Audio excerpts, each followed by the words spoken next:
It is Bassmaster Classic week, and we just happen to be joined by the last two Bassmaster Classic champions. That's right, Jason Christie and Jeff Gustafson join me this week on...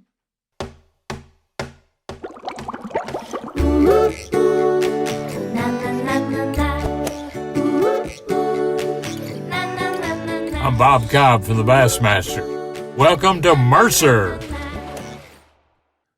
Welcome one, welcome all, friends, family, freeloaders, fishing freaks, and especially my humpers. You're all welcome here at the Awkwardly Honest Fishing Podcast that goes by my last name, which is Mercer. Welcome into the 153rd edition of the Mercer Podcast, and happy hump day to all of you. I appreciate you all coming here and joining me week after week, every single Wednesday, putting a little hump back in your hump day. Not that you need it this week, because this week is one of the most spectacular weeks of the entire year. It is Classic Week. That's right. The 54th Bassmaster Classic going down this week. Grand Lake of the Cherokees in Tulsa, Oklahoma. I hope to see a bunch of you there. It is just such a spectacular week. Like, it's literally a celebration of this incredible sport. And moment of total honesty, this is obviously pre-recorded, this show. So if you are watching this on Wednesday evening, well, I'm probably getting all dudded up and getting ready to go to the Night of Champions, which is one of the many incredible events you get to attend at the Bassmaster Classic. And it's a great week. It really just is. I mean, it's to me, like, what is the Bassmaster Classic? Sure, it's the Super Bowl of bass fishing. It is the freaking Catalina wine mixer of bass tournaments. But it's just such a great week. It is something that I'm very, very excited about. If you guys are attending, I would love to meet each and every one of you. I am the loud guy with the microphone that runs all over the Classic. So where can we meet? I'm at takeoff every single morning. That's usually a good spot to say hello to me. I know I'll be in the expo and the Bass Live booth actually not in the expo. The Bass Live booth is out in front of the arena, but I'll be there with Davey Height from 12 to 1 on Friday, 11:30 to 12:30 on Saturday. These times are all central because that's what time zone we will be in. But I mean, I'm running all over the place. So basically, here's what I'm saying. If you see me, scream my name at the top of your lungs and I'll try to get to you. And obviously, I'm on the stage in the afternoon. I would love to meet you guys. If you're committed enough to our relationship to listen to my babbling every single week, I am committed enough to our relationship to try and get to you guys, shake your hand, and say hello. I would love to meet you at the Bassmaster Classic. I will try to keep people apprised to where I am going to be. It's hard to pin down a schedule because it's the freaking Bassmaster Classic. There is nothing like it. It's going to be an incredible week, and you'd make my week better if I get a chance to meet you. So try holler at me at the Classic, and I would love to meet all of you. If you're watching online, good news. I mean, more coverage of this Bassmaster Classic than any Bassmaster Classic before. You can check that all out on bassmaster.com. We're on FS1 and Big Fox this weekend. Those times will be all over bassmaster.com. If I gave you the times, I would screw it up, so I don't want to screw it up. So go over to bassmaster.com and check that stuff out. And here's the most bizarre thing. That's why I started with it. If I had to dream up a perfect Classic Week show, I mean, sure, we're still trying to get The Rock. Hey, Rock, come on the Mercer podcast. We'd love to smell, which you know how the rest goes. But if I had to dream up a perfect Bassmaster Classic Week podcast, it would be these next two guests. I mean, they are the last two Bassmaster Classic champions, and one of them happens to be the odds-on favorite to become a two-time Bassmaster Classic champion this week, and that being Jason Christie. I don't know how we're pulling this off again, but we got them both. We got the reigning and defending champion Jeff Gustafson and the 2022 Bassmaster Classic champion Jason Christie. I thank them for allowing me to do this show. And to remind you again, this was obviously pre-recorded, so they have not pre-fished or anything at this point. So But we have a very cool conversation that goes in a lot of directions, as conversations on this podcast tend to do. So without further ado, let's travel all the way to Dry Creek, Oklahoma, inside the awesome man cave of Jason Christie to join this week's guests, Jason Christie and Jeff Gustafson. First of all, I got to thank you guys. I mean, is there a greater freaking Bassmaster Classic week show than having the reigning champion and the champion before him that just happens to be the pre-tournament favorite? I don't know how I pulled this off, but thank you both. Yeah, we're happy to be here. I've been camped out at Jason's place for a few days. He's got a sweet pad in northern Oklahoma here, and yeah, we're having a fun time just getting ready for the big week ahead. By the looks of things, you shot a few things. If I look over your shoulder, Jason. Yeah, I've probably spent more time in the woods than I have in the front of a bass boat, so that might be a little scary. But you look at all of them, but then you think about how much time it takes. I've spent a lot of time out there. Yeah, it's the dream man cave. I can tell you that it's unbelievable. I've got my whole boat and truck backed in here, and yeah, it's the dream. You lived in it for a while, didn't you, Christy? Like it's your shop now, but at one point. Yep, this is where we lived while we were building the house. And whenever I drew the plans for this, I really drew it. You know, at first I was going, just me. I'm like, just me, my truck, my boat. But then it kind of fit to add another bay, and I mean we call it the apartment. And that's why I built it, Gussy coming through, somebody comes over fishing, they can bring their stuff, park it. Yeah, it's pretty cool. I'm proud of it. It's this I built myself for the most part. Me and a lot of buddies, but there's a couple of things we didn't do, but yeah, pretty much built it myself. It's top notch. Can I stay there one day, Jason? Absolutely. You can live here if you want. Yeah. I'm amazed. There's sometimes where I may be looking for options or forced into finding options is a better way to put it. How is this week for you guys? Like the week before the Classic, you guys have, both won it. You guys have both been to multiple Classics now. What goes through your mind like this week? Is excitement, nerves?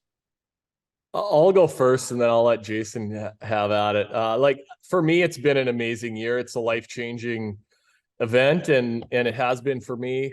I think you win it once, and like I want to win it more now, just because of the Sunday night after. Like that was the highlight of the whole event for me. Like it was so fun just to see everyone and like get to celebrate and party with everybody, and like that's the part that I want to get to do again.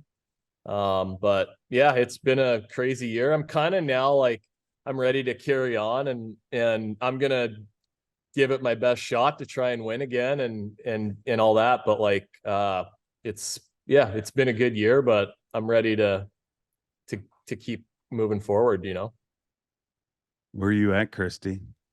I'm with Gussy. I 100% agree with him that before you win it, like that's the one thing that you try. It's just like, I got to win this. I want to win this. And it's when you win it, it's like he said, the Sunday night when you walk in, you walk through the hotel, everybody knows who you are, Bassmaster Classic champion. You go into the party, and then the next month, I mean, everybody wants some of your time, even though it takes a lot of energy to deal with all of that. It's the coolest thing ever. And what he said is when you do it, it makes you want to do it again.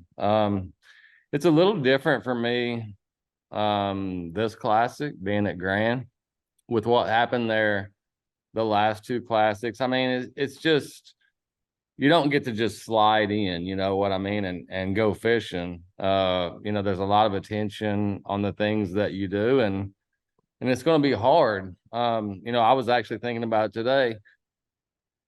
Whenever Gussy and I were out here in the shop, like I got to beat this dude.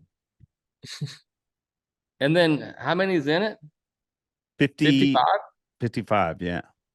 So I got to beat 53 other dudes. That, you know what I'm saying? Like, it's not just, and I don't care, I don't care what anybody says about home, home lake. Oh, he's the favorite. That I'm going to call BS on that. That's just not these dudes can, we're going to see some stuff this year, I think, on Grand that I've never seen. I've fished there a lot, but we have different methods now. You know what I mean? And it's not as hard to find them. But, I was hoping for a curveball before the Classic. I was hoping for 5 or 6 inches of rain. I was hoping for, 20 degrees.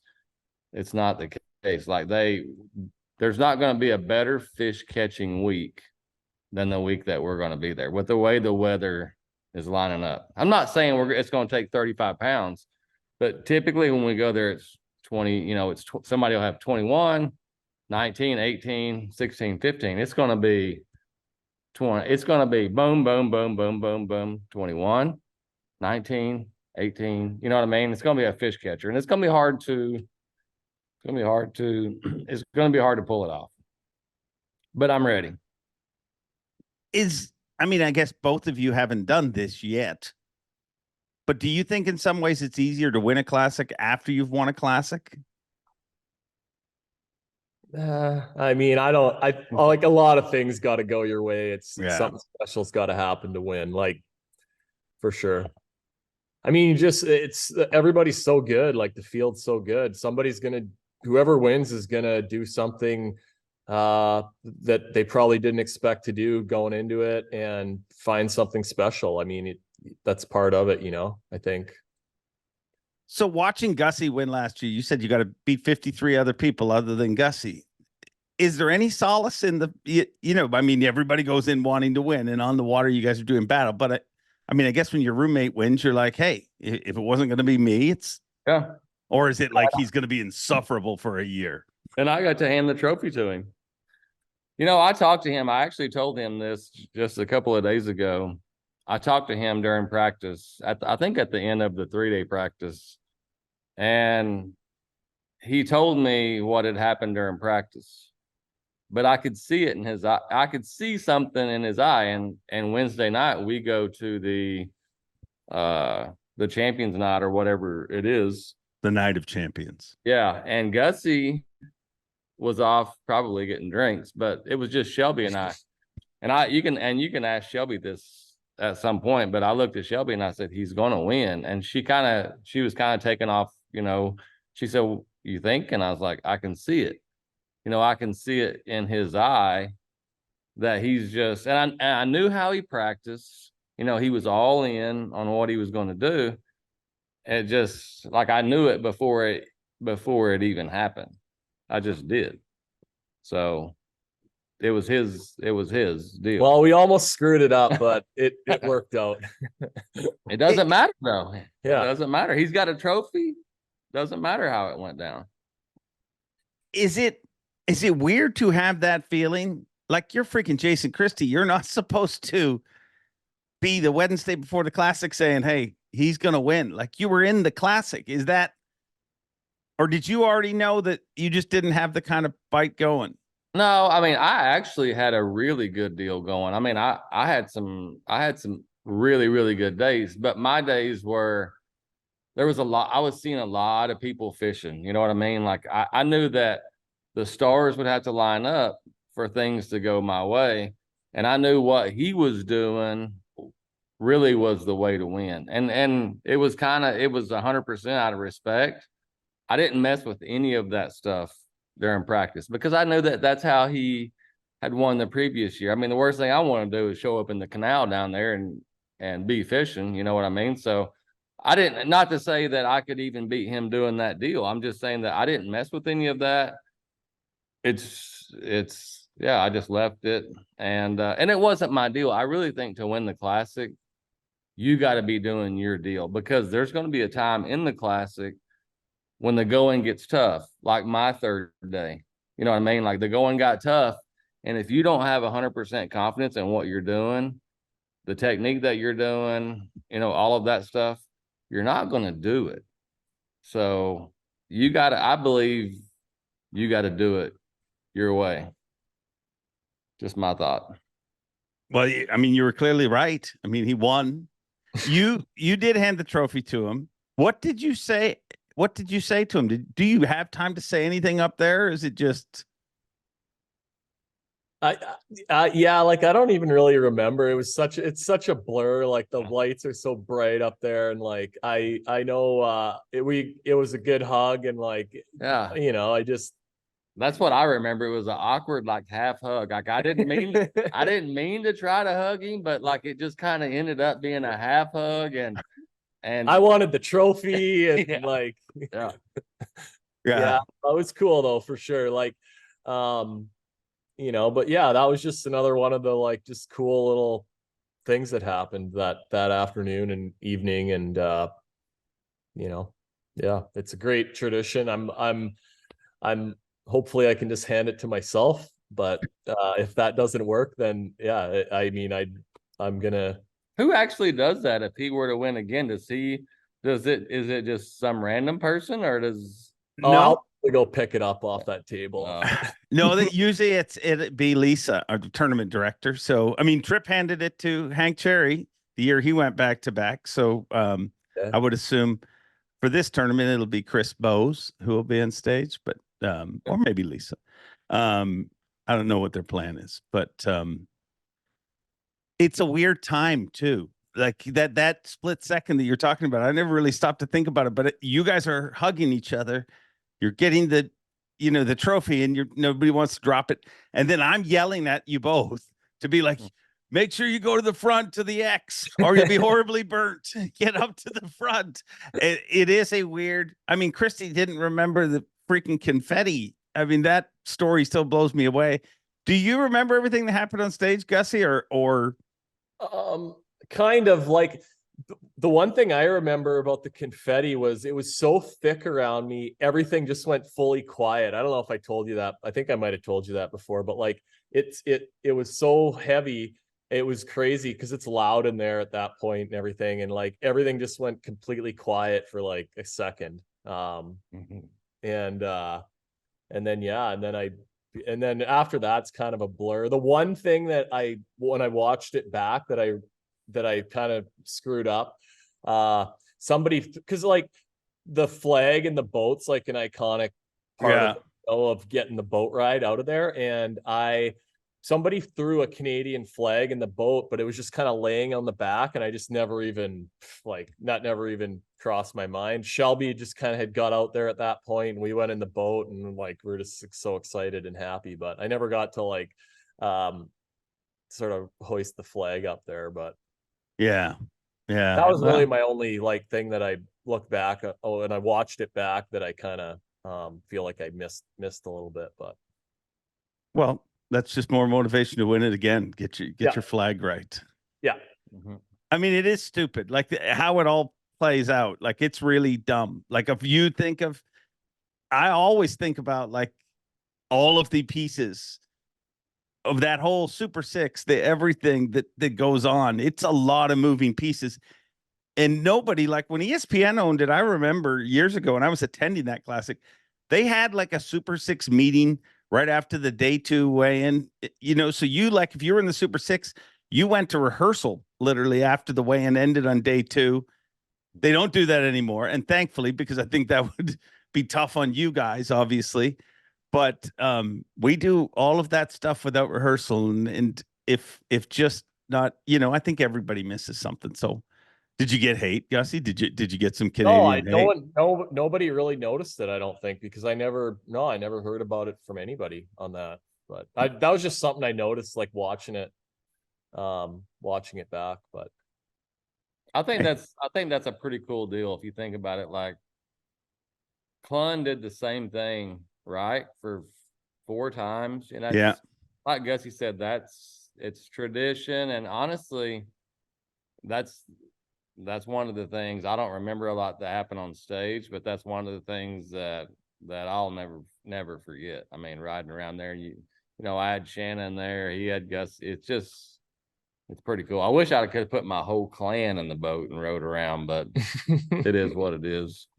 Well, like I I have a said, suggestion. I have a okay, suggestion. great time to One bring it up. thing on the Classic, one thing that I wish that I would have got to see, and I think every competitor would wish the same thing, is I wish that there would have been a camera on my family.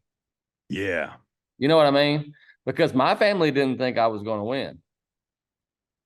So I think that if you had a camera on the family to be able to get their initial reaction, or that every family for the most part sits in the same section, I think that would be cool to have that, on down the line. Because I never know, I will never know how my dad reacted. I can kind of guess. Yeah. I'll never know how a lot of people reacted, because I think that that's one thing that we should do in the future.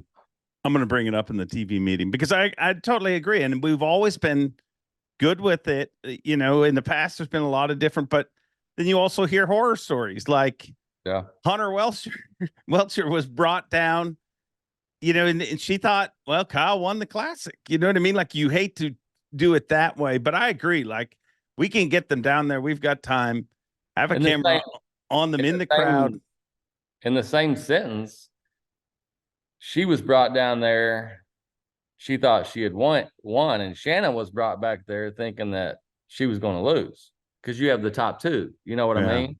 So her reaction backstage, you can hear it in the audio. Like, when you watch it, you can hear her scream. But I think stuff like that is cool. And gosh, I feel sorry for those girls standing back there, because it's bad for us, but we get to fish at least. It's our fault if we win or lose. They're just supporting. You know what I mean? So they really don't have a hand other than the support. But I feel sorry for them. It is way worse for the families. I mean, just watching it all. I mean, it's not just the arena. I mean, the arena is the culmination of all day.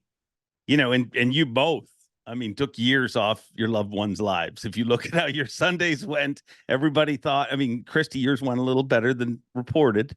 And I love you for that. You do that all you want. It makes the weigh-in better. Gussy, your Sunday definitely took years off of your life, but it's a lot tougher. Who goes and gets the family? Do you know? Like, I don't even know. Ronnie Moore. Oh, so Ronnie screwed it up. All right, we'll fix this. Ronnie actually gave me a ride that night from the party to where we were staying, because I wasn't able to drive. My license was expired. But he told us, he told us that. Yeah, he said that he went, to get Lindsay, because Stetson looked like Stetson was going to win, but his deal is to have the top two up there. And he said he was running back and forth and all of this stuff. So yeah, it's his job to do that. That's the only reason I know, is because he told us that night. All right. I think, there's enough time that passes. I agree with you. I think your family should stay in the crowd, and we should have a camera on whoever it is, because you just don't want to see your spouse's reaction. You like you said, you want to see your dad, you want to see them all. Like, that's a freaking incredible moment. And so Ronnie, tighten up. That's all I'm saying. He's a great DD though. Always available to be a DD. So yeah. You guys from the outside, from people that just follow bass fishing that don't know you, may seem like a weird roommate situation. Gussy is the overly kind Easter bunny, if you listen to people explain him, and partially because of me, you're considered one of the most intimidating people out there. Is Gussy really nice, or is there some stuff that you've seen? Is there a darkness in him? No, honestly, what's it been, 2 or 3 years now? 2 years for sure. Not one negative. Nothing negative. I get a little grumpy sometimes. But like nothing like me, but he's nothing negative. Always positive. Always fired up to go. Yeah, nothing. Wow. Nothing. So he is the Easter bunny. Yeah, pretty much. Jason's kind of a big Easter bunny too. He's not as scary as the perception is. But he can be. Yeah, I think if Grand Lake like gets muddy next week and the water comes up a bit, yeah, you'll see the scary Jason Christie. I think we will anyway, but yeah. What is the weather setting up for? Gosh. It's beautiful. Like today, it's beautiful. The wind's blowing 25 out of the south. You know what that means. I mean, the water's, and I don't know about Grand. We're an hour south, but the lake that I live on, the lake that Gussy and I went and fished yesterday, 52 to 55 on the lower end. So I really think that this one is going to be wide open. I mean, I got competitors texting me, are they going to be on beds? You know, are they going to do this? Are they going to do that? I think it's going to be wide open. I really, really do. I mean, we could see a spawning event. We could, or we could see that last week before they actually come in, which is, in my opinion, the home run week of fishing. That's just, the weights will be the highest. If they go to spawning, I don't think the weights will be as good as they would pre-spawn, but it's going to be a great event. There's going to be people everywhere on the lake. I mean, everywhere. I really don't think we'll see a bigger on the water crowd than you will on Grand Lake. Why? Why is Grand's on the water cloud bigger? I don't know. It was like that in 16 whenever we fished there. And these guys, what they're going to do, they did it. I mean, I went from 100 boats on Sunday to 0 when they went to Edwin. So what I'm saying is they want to see what the dude that's winning is going to do. So I'm going to tell you right now, if you win this event, unless you go from 5 pounds to 25 pounds on the last day, you are going to have a ginormous group of boats around you. It's just the way it is on this lake. There people around here are, I mean, they are everywhere we go, but here it's different. Like they can watch live, but they want to see it with their eyeballs. I think it also has to do with the fact that there's that much distance between the venues. Like, I feel like I love Knoxville for everything being like, you can literally attend takeoff, weigh-in, expo, everything. I love that about it. But I think that when we go to Grand or we go to anything that you really have an hour's travel, it's like it has a separate, Grove there's people that go to the Bassmaster Classic and they go to Grove until the last day. They come to the weigh-in and whatever. But that they do takeoff and then they go to watch whoever compete on the water. So it kind of brings its own crowd. Gussy, you didn't have to deal with a lot of crowd, did you? You didn't have like a giant flotilla? Nah, maybe like I don't know, maybe like 20 boats on the last day. Maybe like the first day I had nobody on me really, and then I caught my fish fairly quick, and then I had a group with me for the rest of the day. And then the second day, maybe 10 or 12. And the last day at 20, maybe 25. I don't know. Not crazy though, but Jason might have had to deal with the biggest. I mean, I remember that Overstreet video when he was shooting, he just shot on his phone, and it's literally like you take off and it is a tournament blast off beside you. Shotgun tournament blast off. And they're all trying to win the race. It's ridiculous. Yeah. So who's going to win the Bassmaster Classic? The dude that catches the most weight. Oh, that's a horrible answer. Gussy? probably him. You think? I mean, there's a lot of people looking at you. What's your worst, both of you, what is your biggest concern going into this Classic? I mean, for me, I don't have a lot of experience out there. So like, I just trying to get in a good area for me is, and then, hopefully figure out how to catch some, but it's pretty new to me. I live too far away. I usually don't get to pre-practice a whole lot, but I fished one event here my first year fishing the FLW tour. Jason won that one, and I finished. I thought I finished like 120th or something, but I got informed this morning that I finished 99th in that one. So it was double digits. So I mean, Top 100. yeah, top 100. Hey, good news for Gussy though is there is smallmouth in the lake now. Can you win with smallmouth? No, I mean No. no, but News for there. Gussy. That's what Ronnie Moore said last year too. Yeah, yeah, Gussy. If anybody can, Gussy can, but and it's not there. They haven't been stocked. They've been carried from other lakes around. I had a dude that came here and stayed 2 days trying to catch a big one out of my home lake. He goes home. He lives on Grove and catches a 6-pounder, just out fun fishing. You will probably see a smallmouth weighed in next week. You plan on weighing him in, Gussy? I mean, if one bites my cricket, I'll bring it in. Absolutely. You guys have been roommates for a couple of years now, so you've had opportunity to fish together. And obviously, we saw what you did that past weekend. We'll put on what was it? The Hog Hunters? What was the name of that turn? Hog Hunters, yeah. What was it? Second and third, or third and fourth? Third and fourth. Respect.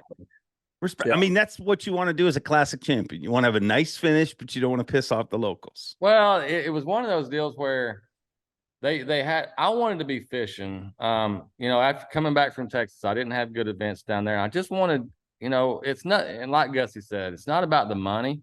I just want to be fishing. I want to make decisions out there and have some positive momentum going in the classic.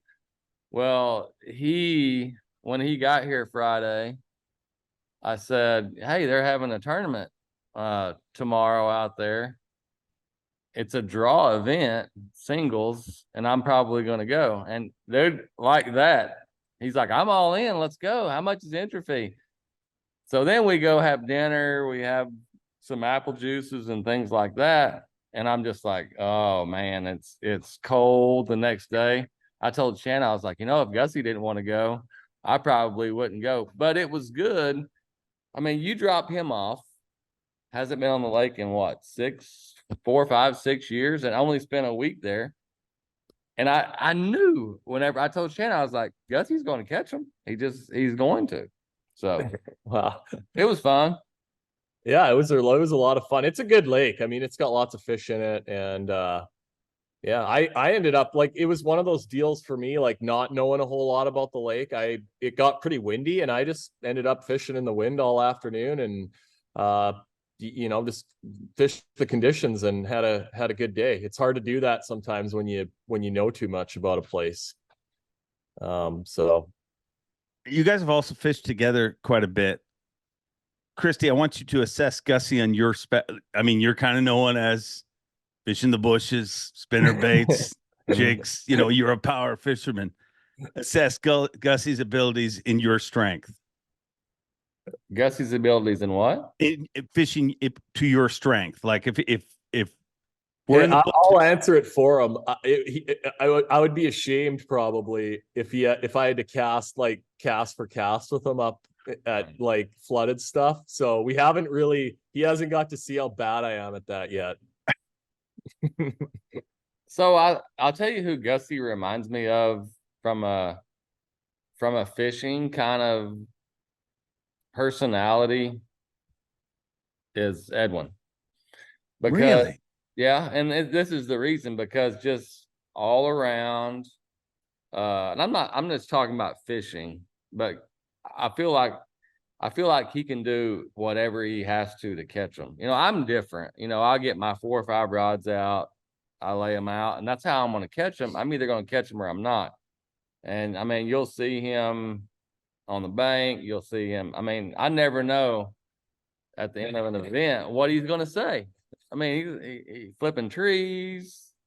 I mean, you just never know. So that's where we're different. And I think that's what makes it good. It'd be hard to share a lot of things with somebody. He knows that I'm not going to go out and mess with his stuff. You know what I mean? And although I wouldn't be surprised to see him up on the bank. That's just what kind of dude he is. But yeah, we both have different roads. Gussy, how's It's a lot wider than mine. Mine's pretty narrow. Gussy's road's pretty wide. You have a wide road, Gussy?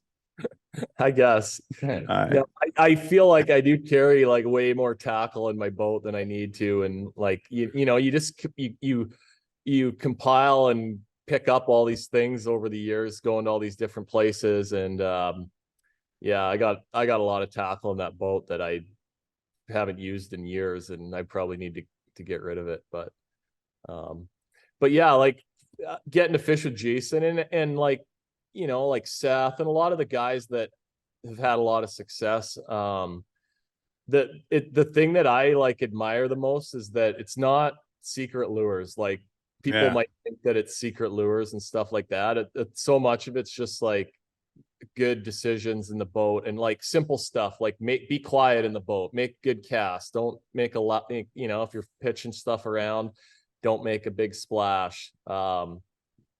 Just like do all the little things right.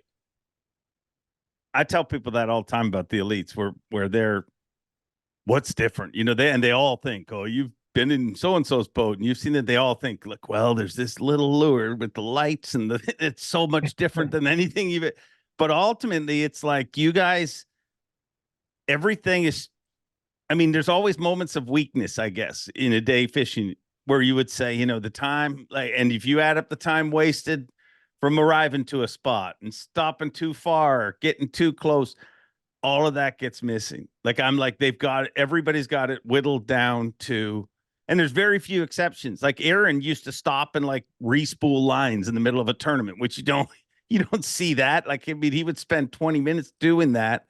But for the most part, it's like, everything's faster. And I think it's similar to other sports. Like if you talk to people who played collegiate level sports, basketball, football, and they go to the pros, they're like, it's just faster. Like everything is instantaneous. Is that what it feels like when you're competing on the Elite Series? Yeah, I think so. Yeah, you can't, and like the way it is anymore, like when I started, you could have an average day, a regular day, and maybe make some cuts still. And like the way it is now, if you have a bad day, you are toast. You're not coming back. You're in big trouble. And everybody catches them, it's pretty impressive. Christie, you obviously probably have the most knowledge of Grand in the field, arguably the most knowledge in the field. Is there a chance that this can be a tournament where knowledge is not as much of a weapon and can hurt you? No, I think if you would have asked me that question 7 or 8 years ago, I would say yes. But I've kind of learned to live, to fish for that day, it's not about that. But that's come from experience. This event is, I really think is an event that is different from the past classics, with what we have going on. Like I'm going to go ahead and say it, with Live Scope out there, I just don't know how this is going to go down. You know what I mean? I don't have any experience up there doing that. I don't have tournament experience, none of that stuff. Like, I don't know what lives out in the middle. So this is something where it's really the unknown going in. But I'm going to go back to and say what I said earlier. I can only win the Classic doing it my way. And am I saying that Live Scope's going to be involved? Probably. But it's going to be looking at something that something lives on. You know what I mean? It's not going to be out in the middle doing that kind of stuff. So, yeah, I don't know how it's going to go down. I think this is an event where I really don't. Honest to goodness, I do not know how it's going to go down, until after. I can't answer that question until after the event.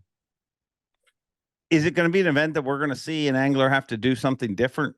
Is there a chance that it'll be literally something different every day, or will it be a pattern that runs through the whole event, do you think? No, it could typically, we have good weather. It could be a pattern that runs it out. I just don't think a guy can do I say that, and I'm setting my next one that can do the same thing. I just don't know that you can do that with all of the variables on this lake. Spectator boats, you know what I mean? Like I said, if you're going into the last day and you're leading, you're going to have people around you. There's just a lot of things that is a little bit different on this lake. But yeah, it's 100% a pattern lake. I mean, you get on a pattern, you can pretty much run it. And that's what I love about it. It's big. You can win from top to bottom. And it's the thing is it just has so many fish in it. You know what I mean? I mean, you can get on catching 3-pounders and stuff like that, and the dude in the next creek can be catching 4 and 5-pounders, and you think you're having a great day, and all of a sudden you get into weigh-in, which is kind of like the Elite Series is now. Like, hey, I caught 20 pounds, and you come to weigh-in, nobody even claps for you. Yeah, so like at Fork, I had kind of a rough tournament. I had 20 pounds both days. So like, on paper, it's not horrible or anything. And the first day I caught a 512 with like 30, 40 minutes to go, and my marshal's like, that puts you at 2014. I'm like, really? Like, I didn't feel like I deserved to have 20 pounds, and I get in and I'm like, I'll be between 20 and 30 probably, like that's sort of the usual. And I get in and Shelby's like, well, good comeback at the end, but you're still not even in the cut. And I'm like, are you freaking kidding me? And she's like, no. I don't remember a time when, I mean, it's 2 weeks into our Elite Series season to break away from our classic chat. And it freaking feels like a lot more than 2 weeks, doesn't it? Like 2 weeks ago, everybody showed up and they're like, yeah, look at all my stuff. I got a lot of stuff on my boat. I'm ready for the season. And 2 weeks later, it's like, I hate this stuff. It is. Are you shocked at how quick the kettle boiled, so to speak? A little bit, just because, like, I mean, and Jason can sort of, but like, 10 or 12 years I've been doing this. Like, there's obviously been some special rookies that have come along and have found success immediately, but like, not like, I think all 10 of those guys are, probably inside the classic line. I mean, it's very impressive what all the rookies have done. I gotta say that, I think some of that has to do with bass, though, going to 9 events. I mean, we have dudes that have traveled the country on 9 different lakes, north to south, that you're getting the best guys. Yeah. They've earned it. And I mean, I'm not surprised that everybody but it's a little surprising just that like everybody caught them so good, like pretty incredible. Yeah. I mean, not happy about it, but it's impressive for sure. We had 5 rookies in Fork in the top 10, and I believe 2 of them at Toledo Bend, which, I mean, and only one of them was a duplicate, and that was Milliken in both. So, I mean, 6 out of 9 rookies have made the top 10 and we're 2 events in. It is shocking. I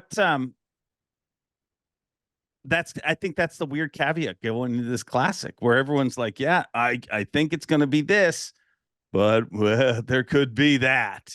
Because, I mean, Fork, there's reasons it was good. I mean, they had a drought and, there's reasons that the fishery was good. It's March on Lake Fork. Yeah. But that was a big part of it. Jason, you kind of make it seem like you're going to do fish the way you fish. Like, Gussy, will you chase the abyss?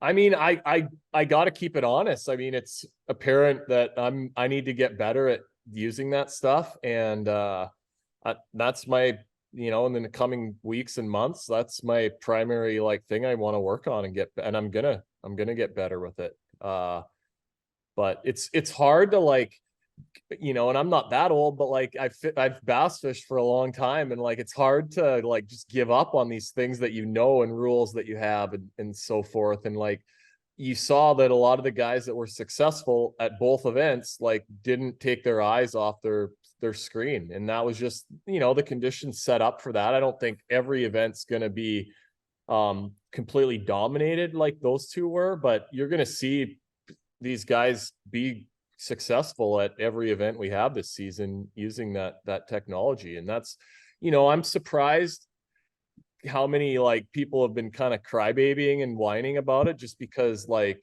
everybody has it. Like, if I could see if you didn't have the stuff on your boat, but like if you have it on your boat and you're just getting beat by the next guy that's using it and better at it than you, like you got to go, and like it's just the way it is, right? I knew there was a darkness in you. I knew it would come out. All I can say is like, I love, this is the dream job for us. I don't want to have to do something different. I want to continue to do this for a while, and I got to get better with it so I don't lose my job. And I've got nothing. If I quit today, I don't have a better backup plan to go do something else. That's for sure. Well, I think you're okay. No, I know. You're gonna But be like, out of work you know what soon. I mean? I'm like, some of these guys saying that they've had enough, and they're, you know, like, well, okay, but I'd love to hear what your like plan is to go do another job, or what you know, what are you going to do then? Yeah, and it's weird. Get another job or learn how to use your forward sonar better. Like yeah. And even regardless of that, I mean, it's something might change in the future. I mean, that's obviously an option that some people are behind changing, and whether that's it totally being gone, whether that's being limited, who knows. But for the next for these 9 events this year, it's not changing for the Classic. It's not changing. And that's what I found weird. How many people, like, I had an angler tell me that they are not going to come to the Bassmaster Classic. I mean, I don't think said angler will do that. I mean, I'll be shocked if they do. And if they do, I mean, you guys are probably happy. I mean, it's one down, 54 more to go, or 53 more to go. But I've never seen it. Like, it shocked the entire field. Like, it was like all of a sudden, I don't know. Here's what it feels like to me. And this is, I'm going to get some hate, but it feels like everybody got their stuff and they put it on, and they either chose not to use it or they used it and they got beat, and now they don't want it, you know, because those kids, and especially at Fork, they're fishing with it like you do, Christie, with a jig or a spinnerbait. Like, you're willing to accept that I might only get 6 bites all day. I mean, Coop on day 1 of Fork had 28 pounds for 4, but that's a dangerous game to play. And I think that is how those kids are doing what they're doing. What do you, I mean, am I right or wrong, or? So it's just, there's different, you said earlier, the Abyss, I've used it a lot. It helped me win the Classic. Yeah. And I feel like I'm pretty good with it. But also you have, Gussy kind of hit on it earlier. We've had success doing other things. And when you've had all of this success, it's hard to forget that. And, the 2 things that Toledo and Fork were, the weather and everything was setting up for a major move to the bank. And even though I'm going to the bank and everybody's like, oh, well, Christie's not, I still use it. I mean, I go around the boat dock, I look, see if there's one under a boat dock. When I go around, I look to see if, and I might only be in 5 foot of water, but I look to see if the bank's steep, or if there's one sitting there. I'm still using it every day. I just didn't choose. I chose to be in front of them. I didn't know I was going to be 5 miles in front of them, but I just chose to try to I tried to be too smart, is what I'm trying to say. And that's the thing now is we have so many options. There was a reason for a lot of years that I only carried 10 rods in my boat and a few baits, was because I didn't want a lot of options. I didn't want to make a lot of decisions. I wanted to boom, boom, boom. And now it's just another thing. It's like, I'm on the bank and I look out in the middle. I'm like, I wonder how many I can see swimming out in the middle. And then I get out in the middle and I look up on the bank. I'm like, look at that willow tree up on the bank. It's just, there's a lot of decisions right now. And you just, I don't know. I just need to, it's not going away, like Gussy said. And it is what it is. I mean, like I said, I won the Classic and with using it half the time. So, yeah. It is what it is. Isn't it weird how nobody remembers that? Like I hear from people, Christie, he did it old school, got up there in the shallow. And I'm like, well, did you watch in the Pulling them morning? over dock cables. Yeah. Yeah. Yeah. I remember that 5-pounder he caught on the little minnow. Yeah. Every day you started with that, right? Every day. And what's funny is I had been doing that, and Gussy, you know, I'd been doing it around here. It changed, and it was all, I wouldn't take people fishing because I didn't want them to know. And you think that you have a secret, and then Gussy's been doing it since he was a kid. It's all of that stuff, and then all of a sudden you have an event that lines up, and you're like, gosh, they're swimming everywhere. You know, I can see them. The only reason I didn't use it all the whole day there is because it seemed like after 9 or 10 o'clock, I lost them. I don't know where they went.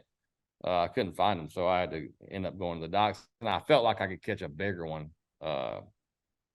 you know, on a boathouse. So yeah. Here's a quote that'll shock you guys because it shocked the crap out of me when he said it. Last week's show, Rick Clunn talked about it, and he said, 50 seasons fishing, right? He said, in the 4 tournaments that I've watched this year, including the MLF stuff and the 2 Bass Elite stuff, in those 4 tournaments, I have learned more about fish movement and fish behavior than I have in my 50-year career. Is that, I mean, first of all, that's appalling to even imagine. Is that a good thing or a bad thing? No, I think it's good. And like, that's awesome that Rick would probably have more reason than anybody to complain about it. And I agree. If people are catching big bass, and they're certainly catching more big ones now than we were 5 years ago, I want to see it. I live for that. So I don't care how they end up in the boat. I just want to see big bass. And you know, I think everything kind of seems like it's cyclical a little bit.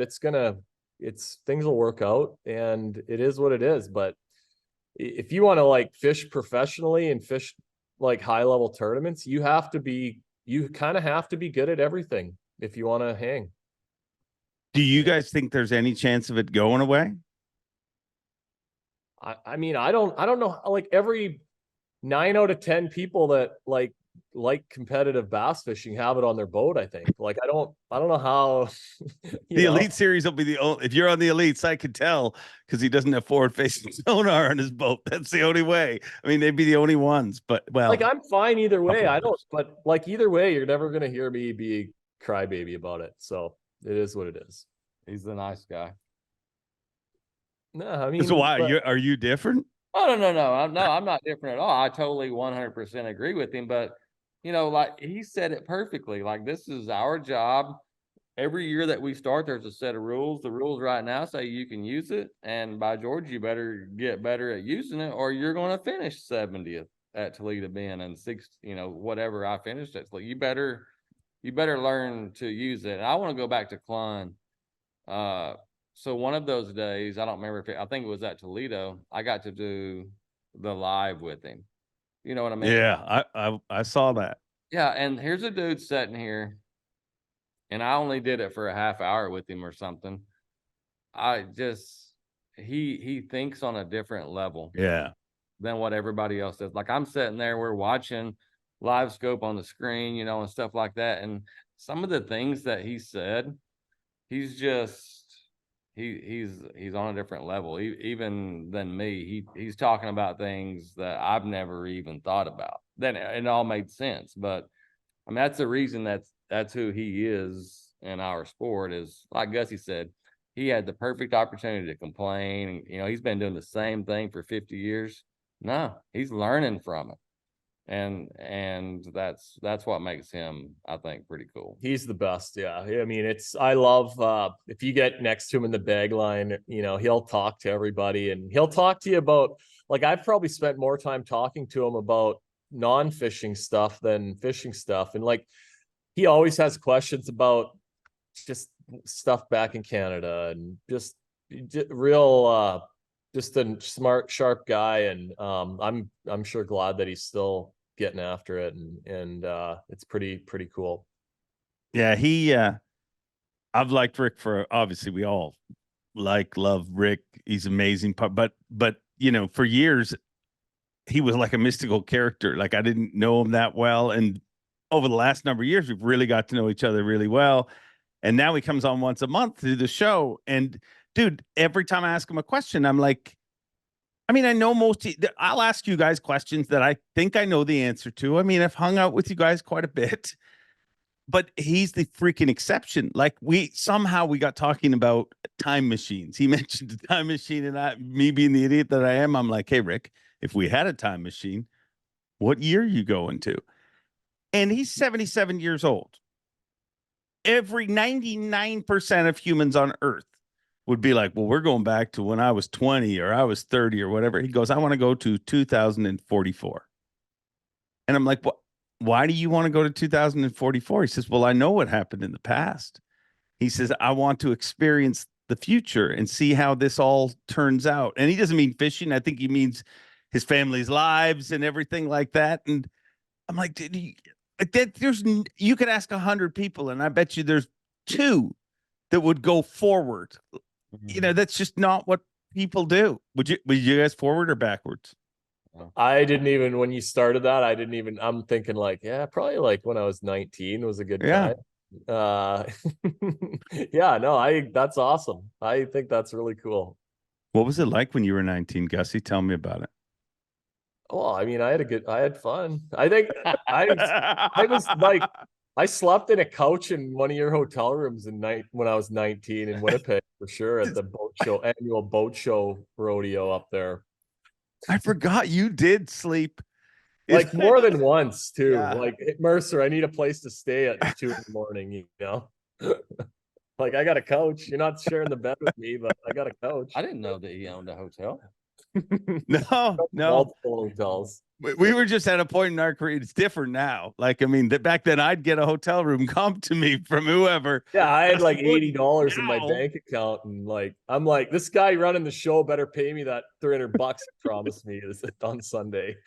Well, don't worry, I'm gonna collect from you, because now at our points in our career, he gets the comp rooms, and I'll sleep on the couch.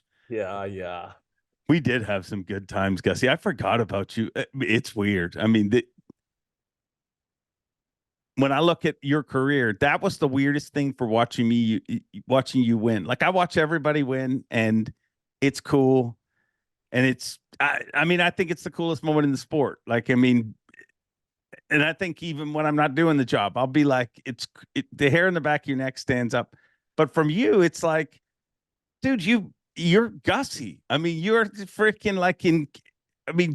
you were the kid growing up that everybody was like, well, Gussy's gonna chase his dream, but for you to accomplish that, what does that? I think this is an unoriginal question, but dude, you went from the friggin' tent in Kenora where everybody had, like, the community he's from, Jason, is freaking nuts. And it's also one of the most innovative areas of the world when it comes to fishing. You look at the things that you guys have brought out. You guys figured out the marabou thing before anyone, the moping thing before. There's a lot for a small part of the world. Mm-hmm. But Gussy, how often are you brushing your teeth and saying, what the happened? Like, how did honestly, since the classic, like I don't know, but probably every day I have a moment where I'm just like, I still can't freaking believe that actually happened. And like, when I was a little kid, I mean, I used to tape all the TNN outdoor shows, Bassmasters being one of them, In Fisherman being one of them. And I mean, I caught the bug for it really early, and I live in a pretty remote part of the world, but if you like to fish and hunt and be outdoors, I mean, it's as good as it gets, I think, other than, but I love that we have 4 seasons. Like I like ice fishing, and and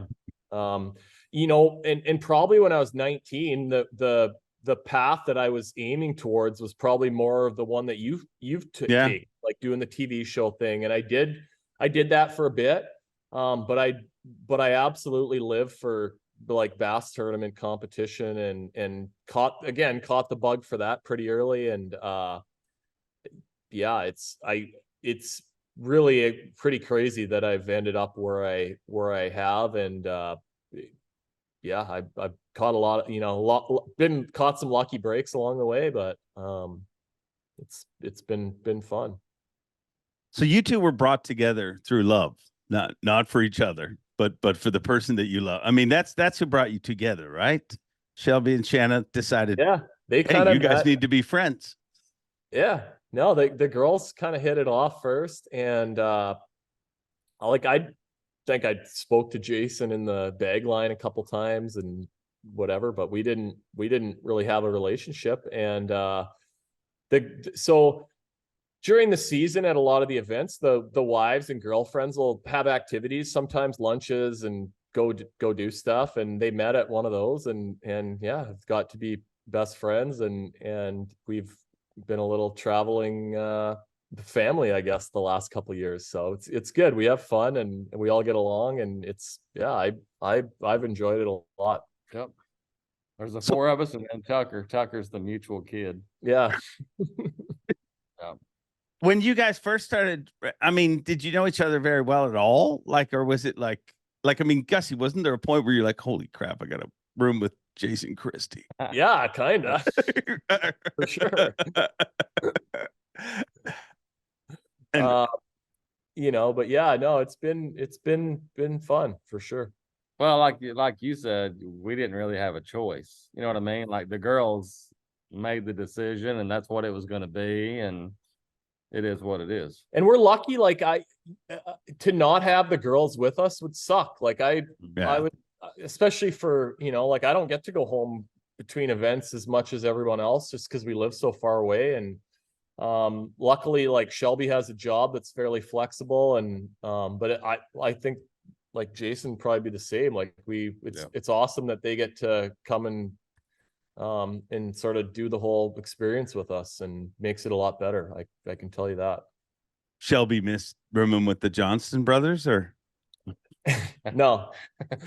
and yeah, so like, I traveled and stayed with Chris and Corey for quite a few years, and Seth when we got on the Elite Series, and like, I'm good friends with those guys, but it's hard if, when Shelbs was sort of able to come along and travel, like, she doesn't want to stay with all those guys. It's like, it's fun. I always had fun with everybody, but like, it's, nobody's cleaning any dishes up, no one's cooking any good food. There's no filter on what comes out of everybody's mouths, and so it's, just wasn't a good. She didn't want to do that, and I didn't want to, necessarily do that with her. So it's been good. But I'm all good with those guys still. Like, it is what it is.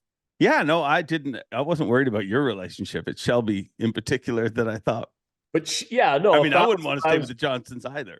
If I was trying to pull that off still, yeah, she'd be sitting back in Canada right now for sure. What, tell me one thing about Jason Christie that nobody knows. And remember, I'm going to ask him the exact same question, so don't take it easy. Oh man, why didn't you give me a heads up on this before? Well, sorry, I don't know. I mean, because I didn't plan. He's left. Look, he can say anything you want. Look, he's not as scary as the perception is, I guess. That's weak. That's weak, Gussy. I let you sleep on my friggin' couch. The first seminar you ever did, I did with you, and that's what you give me. He's not as scary. Oh, I didn't. What? Sorry. He said you aren't very scary. I don't want people to know that. Oh. There's some times when scary helps you on the water when dudes are around you. You know what I mean? Yeah. You ever use it? Like, do you? Absolutely. But you know what? I grew up the way that I grew up, and it's like, I taught school. I know this is very unoriginal, but you treat others as you want to be treated. And I don't pull in on some dude that's fishing down a bank, you know what I mean? And I don't expect somebody to pull up whenever I'm fishing down a bank, because I want to tell you this. Just because you drive by and my boat's sitting here, I'm probably going to fish. I'm not anchored in that. I'm probably going to fish all the way down that. You know what I mean? That's the way it is. And I was there first. Go find you another spot. Do you think that's changing at all in the sport? You do hear people say, "Oh, it's more aggressive now. There's less of." Is that something that you guys feel is happening, or is it just the sport? I mean, a little bit, but it's like there's some people you expect it from that seem to like not have as much conscience about doing it. But I think for the most part, like most of the guys get along and have respect for each other. But yeah, like there's 2 or 3 people that come to my top of my head when I think about that pull that kind of stuff, and they've done it not only to me, they've done it to him and to some of the other guys too. I think it depends on the lake that we go to. You know what I mean? Too like for instance, Yeah. Layla, it's not that big. You're going to expect that you don't have 500 yards. You got give me 200 as opposed to Champlain or somewhere like that. It depends on that, and I'm not, I'm understanding at that point. It's just like I just treat me as you, or I'm gonna treat you like you treat me, and vice versa. So. But it's certainly not like every day you have problems out there with people, it's not, it doesn't happen that often. Most of the guys are pretty good. I think some of it too is people are just better fishermen, smarter fishermen. I mean, like back in the day, you have a summer tournament out here, there's 30 or 40 guys that would be out there on the ledges, and the other 50, they're just going down the bank, throwing a spinnerbait. Well, now it's like, hey, I want some of that too. We got more people fishing. They're more knowledgeable. So, and a lot of these lakes, there's not that many places that have, you know what I mean? The juice is on a few spots. So that's no excuse, but I'm just saying that it depends on the lake, and people are just more knowledgeable than they were years ago. Yeah. This is a prime example why I'm not a good podcaster, because when Gussy started saying there's 3 or 4, like every part of my body went, well, tell me who they are. Tell me who. We won't. I mean, I would love to, but it's, yeah. My friends know who they are. Yeah. And they know who they are, to be honest. Like I mean, I don't think anybody's oblivious to it. But I also feel like the direction of the sport has kind of pushed it that way. Just as simple as, I mean, I think that, not to sound like an old guy, but I think that it's a more aggressive society now than maybe it was 10, 20 years ago. But I also think the more somebody has on the line, the more they're, because that person, I mean, we see it always at the end of the season. There's people who haven't made a check all year long. And that check is, I mean, it's desperation time. So I think that's part of the reason for it. And it's also, it's competition too. Like it's part of, like in other sports, it's celebrated. If somebody, Christie, you're a basketball guy. When somebody goes hard in the paint, is that the right term? Yeah. Okay. And I think like when you're out there doing it, like, when people pull up to something, like, if they've sort of found it and they found it too, like you can't really get in a big fight about that. But like, if someone beats you to your little dot on day 2 and they didn't go there first thing on day 1 and you caught them there, like then you kind of start losing respect for them. I think with scoping, it's changed that too, because the way people are fishing, they're not fishing that little dot. I mean, they're literally just covering water, and their spot is the lake. So it gets weird. Yeah. But I also think being a good person allows you to get certain things that you would never get. Like, tell me if you agree with this, Christie, because I 100% think there is no way in hell you win the Bassmaster Classic on the exact same approach and area that you won an Elite Series event a year before if you're not Jeff Gustafson. Like, I know you had people sniffing around, but I believe you were given, like, and I think if we go there for a third time, you're screwed. I mean, a little bit, but like I ended up fishing. I never caught any fish. One only in the Classic where I caught them in the 21 tournament. I ended up having to find like some new places where I actually ended up catching all the fish, not that far away, but because it just got too beat up. And I realized that after like the second day of practice, like no one's winning the tournament in here. There's just too many. Gotcha. too many. So, but that being said, it was I wasn't mad. Yeah, I mean, how do you not go and look at it and do that? I wasn't really mad about it or anything. Like it is what it is. But then, but a lot of my friends, like I didn't see them fishing in there, so you appreciate that too. But I had anglers tell me that they like before preface, they're like, I'm not going, I'm not doing that. That's Gussy's deal, which, dude, it's the freaking Bassmaster Classic. I mean, you don't hear that. I mean, no. And it for sure helped me that a lot of, from him to Swindle, the fighter, like a lot of my friends didn't go anywhere near that stuff, and they could have caught him too, for sure. We go back there. If you don't have respect from your peers in this sport, it's not going to be a fun time. You might win money, but it's not a fun time. I mean, because people know, not only the anglers, but the fans get a feel like, that's the one thing that you want is respect from your peers. Yeah. Do it the right way, do it the Clun way. You know what I mean? That's just what you want to do. That's what I want to do anyway. Yeah, and go ahead, Gussy. Sorry.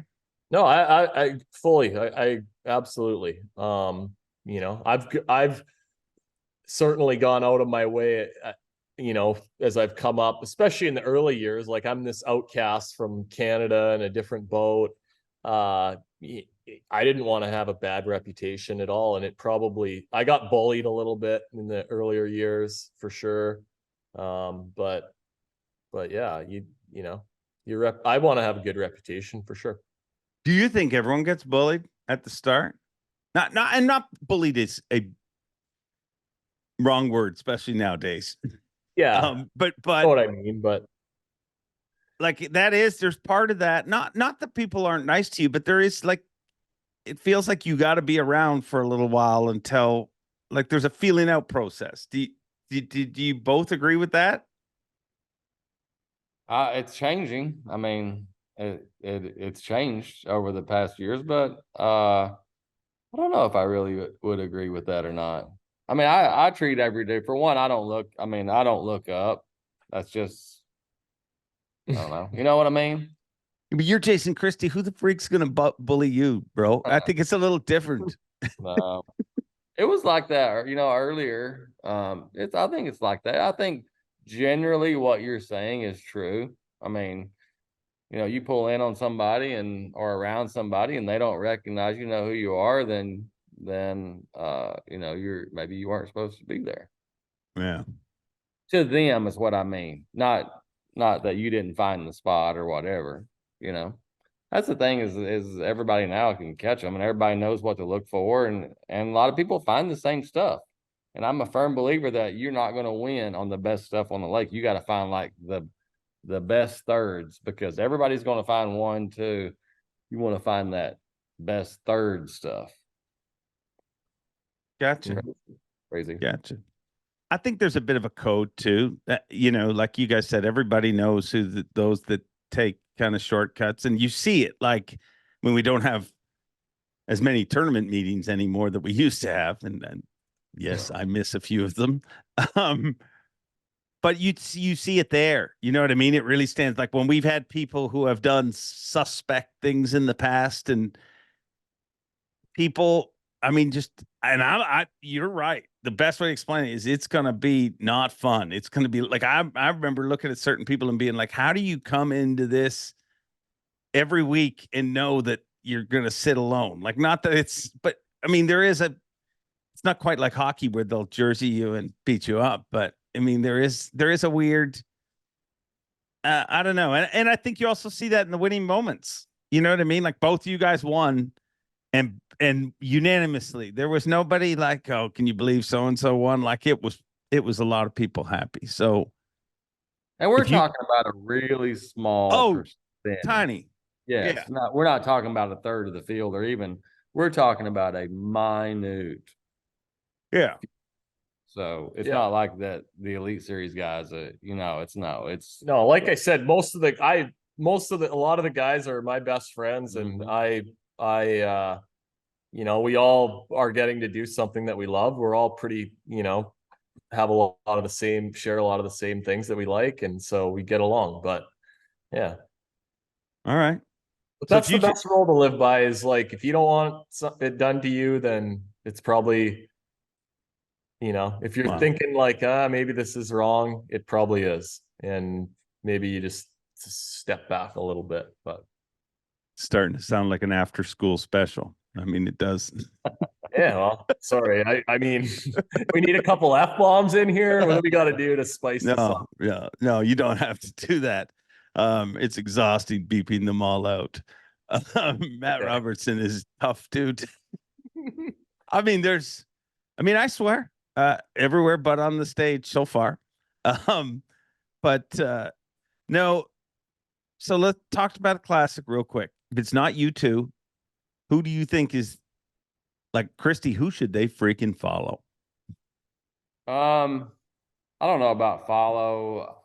I think Hackney's, I just think that it's his time. I mean, he just does, you know what I mean? Like, the dude's won everything but the classic. I just think that it sets up for what he, I think he's due.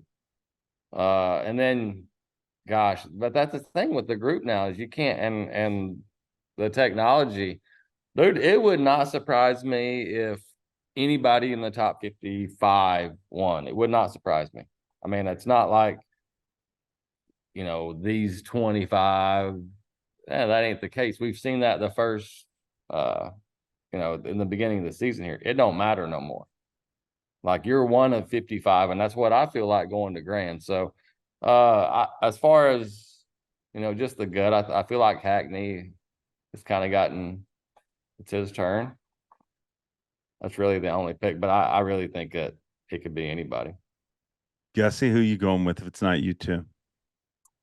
I mean, Coop probably. He's been fishing really good. He's got a lot of confidence going. That's who I'd like to see. Carl too. I know Carl real well, and like, a lot of people probably don't know how much hardship and struggle he's had to go through it's pretty unreal that he's getting to fish, that he fishes the Elite Series, like, coming from Australia. And he's had a pretty wild ride, but yeah, Coop's, he's the real deal. And he works hard. I wouldn't be surprised to see him do well. Yeah, that'd be cool. But I like, one thing I will say is, like, I want everyone, like, no, obviously not everyone in the field is gonna get to experience it, but like, I do hope, like, on Sunday night when they have that Champions Toast party, like, I'm gonna be there and be one of the first people to shake the winner's hand, like, is every classic that I'm ever at, down the road. But I'm excited for anyone that gets to go through that experience, for sure. All right. That was one of the go ahead. That's one of the best times, like Gussy said, is, the people that showed up that night, Bob Cobb. I got to meet Bob Cobb. Bob Cobb introduced me. Yeah. Kevin showed up. Kevin wasn't even in the tournament. You know what I mean? But those guys like that been there, that know the importance of it, they're the ones that keep coming back, and that's what makes it pretty cool. Very cool. It's going to be a lot of fun. Christie, you think we're still going to break you told me when we talked earlier this year, you said you thought we'd break the attendance record. You still backing that? Well, when I say that, is I don't know the numbers, BOK versus the arena, what they allow. I just know the last time the Classic was in Grand, there was a lot of people outside that never even made it inside. Yeah. The cool thing about Knoxville, what they have, is everything's at one location. Like, if you could add up the people on the lake, that's going to be, you know what I mean? And then, because we are separated by 100 miles or whatever. Yeah, absolutely. There's going to be tons of people there, but I just don't know the numbers on the buildings. But yeah, there won't be a seat left on Sunday, and there probably won't be a parking spot at any of the boat ramps either Yeah. during the week. So it'll be a fun week, no matter how it goes down, no matter who wins Grand Lake. And I will say this will be the highest weight that we've ever seen at Grant. Oh, at Grand. I thought we were going to beat like Louisiana. I was like, what? Oh, no. Okay. I mean, from top to bottom, you're going to see some, it's going to be impressive. I would say too, like if people are watching this, like, I wonder if I should go check it out this weekend. Like it is the biggest spectacle. If you like bass fishing, I mean, it's just like this huge festival spectacle, whatever you want to call it. Like from the takeoff stuff in the morning to the expo's massive. I mean, everything is there. And the weigh-in show is pretty cool too. So it's, if you like bass fishing and you're like, don't have any plans this weekend, you should come and check it out. And if you have plans, we have Bass Live. Yeah. That's where I recommend you watch, because you can go from angler to angler to angler and you're not stuck on one. I really think that you should. I think Jason's going to need some people following him to like, motivate him and keep him on his toes throughout the day. So if you want to go out in the boat, follow Jason. You're going to learn some good spots. That's my defense starting here right now. Yeah. Yeah. I look forward to watching it go down, and I think it'll be giant. It's one of the few events I always tell people, whether you, and I could only imagine what it's like when you're fishing it, but whether I've attended it, whether I've worked at it, it's one of the few events that's literally bigger in person. Like TV does a great job of making things seem bigger and cooler, but the Classic's actually kind of I don't think you ever understand how awesome takeoff is from TV. It looks cool. There's a bunch of people, but like when you it's just such a cool feeling, like especially this one, when you drive to it, because like, I remember you're on the interstate and you're driving for what feels like ever at times. And then you just realize like every vehicle that is in front of me is taking that cutoff. Every vehicle behind me. It's just it's a weird moment. And I'm always a weirdo because I always think nobody's going to show up. This is the year that nobody shows up, but they always show up. And you guys. One of the things I would like to, I shouldn't say a suggestion or whatever. Yeah. It'd be cool. So what gets me is, you show up and you practice for 3 days, you're off a day or two. We have a practice day. Anyway, it's kind of really silent until the walkthrough.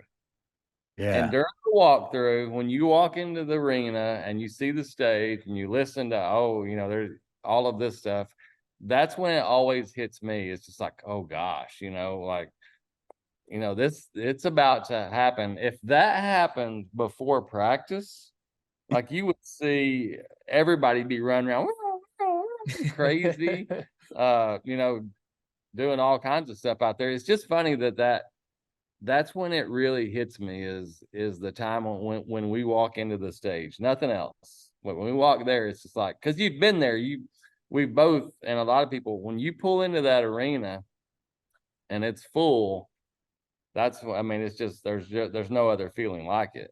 And that whenever we go in there, and some of these young guys don't, they'll get to see it, but it's pretty impressive. And that right there is the reason that I do this. I mean, it's 100% the reason I do it is for that 1 week. Like every year, like in last year, I absorbed everything, I think a little bit more, but like, man, the first few times that I've got to go through that, like you when it's like the weigh-in and like you're on stage and everything's so bright, like it happens so fast, and I get done and I'm like, God, I don't even remember, like it was a blur kind of, so I'm gonna enjoy every minute of the whole week, and it's a privilege to get to fish in it. It's hard to make it. It's gonna keep getting harder every year, and go enjoy it all and try and find something special on the water. There's only one way to take all that stress away, and just go win it again. So, yep. Shameless plug. If you guys win, we come on the podcast afterwards. Yeah. It would have been embarrassing if you said no. That would have been. Actually, we have other obligations, but we might. I'll do it if you like take all the calls from all the other podcasts that. Dude, I would. Are you kidding? I would. Gussy's agent. Can I help? Oh, he is booked. Prior engagement. I would gladly call forward them to me. How many? Would be amazing. Who out of you two did more podcasts? I think I know the answer. You did every freaking podcast. People without even like school projects, how to start a podcast. You did that freaking podcast. Like, how many do you think you did? I don't know. I had a list going for a while because I wanted to just put it onto my sponsor report at the end of the year. And then there was so many. I did too many, but it's hard to say no to people. Like I've been there, especially some of these guys maybe starting out and it's something they want to do. Like I've had to ask people to help me and to do stuff like that. So yeah, but yeah, it is. I wish we got a little, I wish we got paid a little something for doing these things, not from you, but. Are you asking me? I gave you a friggin' bed, a couch. Yeah. You multiple don't know times. Christie, I will send you your money. I know you do. I mean, you've been on this thing twice in the last month and a half. I owe you something. No, what saved me was I shouldn't say saved me, but like we had an event, we had a week off and another event. And that's honestly it wasn't good because I would like to have lived that out, a little bit longer, but it went from the focus just shifted. But that 1 week, like Shanna was just handing me the phone and I would get off the phone. She'd like, you're 3 minutes late for your next call. You know what I mean? So it's super busy and gosh, I hope that in 2 weeks I'm sitting at this counter doing the same thing. Yeah. But your work's cut out for you against this group. Yeah. I agree. And I think that, I always find, I ask now, like, I'm like, hey, do but I think with both of you, I was like, well, Gussy, I think we did it, but I think Christie, I was like, we'll do it in a week or whatever, because I also feel like it must get so routine. Like it's the same questions. It's the same. It is such a weird, like it's like a press junket, like that an actor has to do where it's just like, who is the first phone call or, the different, it must, but it is the best thing in the freaking world. So you guys are pretty awesome. I do thank you for spending this time and go freaking win the Bassmaster Classic. It won't be from lack of effort. No. We're looking forward to getting out there, getting after it. That was an awkward ending. Yeah. I feel like it went quiet and Gussy felt he had to say something there. You can cut me out. No. This is staying in. All right. There you have it. Jason Christie and Jeff Gustafson. Awkward ending and all. I thank them for spending a little time with me on what is their busiest week of the year. An incredible conversation. And hey, here's I'm going off script. Not that we've ever had a script on this show, but let's have a contest. And this will help you guys stroke the algorithm at the same time. Guess down in the comments who you think is going to win the Bassmaster Classic. I'll figure out who the first person to guess the eventual champion was, and I'll send you something really cool. Maybe it'll be something from the Classic. Maybe it'll be something cool. I'm not sure what it is. I didn't really run this. I didn't really think this through before I started talking about it, but I will send you a very cool surprise gift. Let's help stroke the algorithm and keep the grow going, because this freaking show is, it's way better than anything my guidance counselor in high school ever thought I'd be part of. And I thank you guys for making it what it is. Another guy who makes it what it is the incredible Bob Cobb. He's also going to be at the Bassmaster Classic. Generally hangs around at the Bassmaster booth. So swing by there, say hello to Bob. Not only are you going to meet a legend, but let him know you love hearing his voice every week on Mercer, because I love having him as part of this podcast. I love having you guys as part of this podcast. I love Classic Week. Enjoy being. Have a great week. And until next time, Bob Cobb, take it away. Thanks for watching. Please like, comment, and subscribe, because Bob Cobb of the Bassmasters told you to. You hear?